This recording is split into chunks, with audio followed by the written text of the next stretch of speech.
Point of the story is this.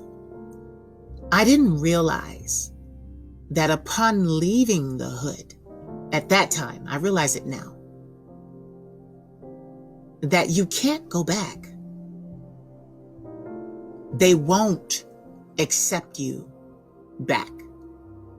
You can't be one of them. You'll never be one of them. You'll never be accepted once you leave. And I made a huge mistake with my college. You see, I had been around Caucasians since I was 10 years old. And yes, there were some blacks, but I yearned for more. I wanted to get in touch with my people. I wanted to have a black experience. After all, I am black. I wanted a black experience. So I chose a school that had more of a black presence and population. And man, oh man, did they rip me apart. You see, the school I chose had a lot of students that came from the inner cities of Pittsburgh. Yeah, the hood. Now, not every black student was from the hood, but for the most part, they all knew each other. They were all acquainted with each other.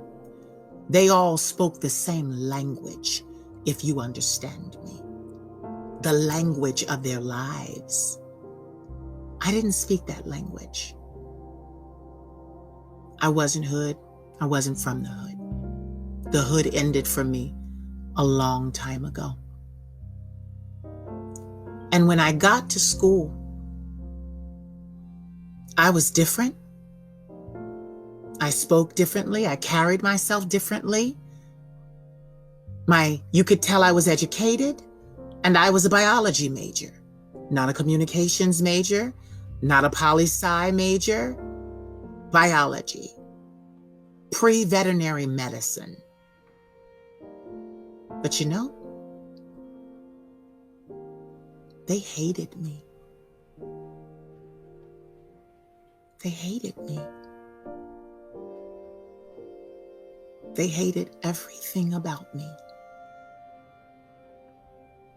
I was not well received in college. From day one, I was picked on. I was talked about. I was made fun of. At that time, I didn't curse. I curse now. Most intelligent people do. But I even had them sit me down and ask me if I could curse so that I could fit in better with them and not, basically what they say, make them feel inferior to me and to my education and to who I was. I even had them make fun of my hometown, Willow Grove. What's that? What's a Willow Grove? Yeah, they hated me. I was a different kind of black. And I wasn't the popular black. I wasn't the acceptable black. They teased me really bad. And I tried so hard to fit in. I found myself steering away from the science college and my degree of biology. And I tried to throw myself into things that other black children there were doing. I joined the gospel choir. I joined the mime team. You know, I tried to do things that would kind of allow me to win them over.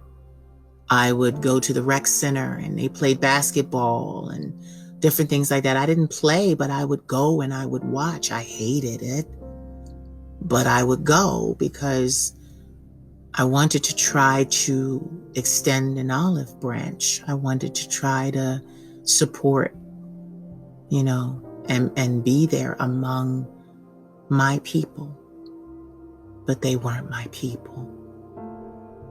And I was ridiculed. The girls and the guys, the girls and the boys. The boys picked on me because I was effeminate and gay. They adopted names for me, pet names for me. I had never seen the movie Low Down Dirty Shame. I have still never seen the movie Low Down Dirty Shame to this day, but they called me Shane. And they taunted me, Shane, every time they saw me. They taunted me. I remember being with another young lady who was kind of in the same predicament I was. And ironically, we were both Libras, classy people. We were not liked. And we kind of found friendship in each other.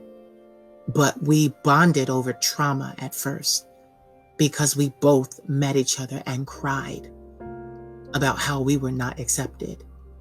We were having a hard time adjusting and getting acclimated to college life when it came to our own people.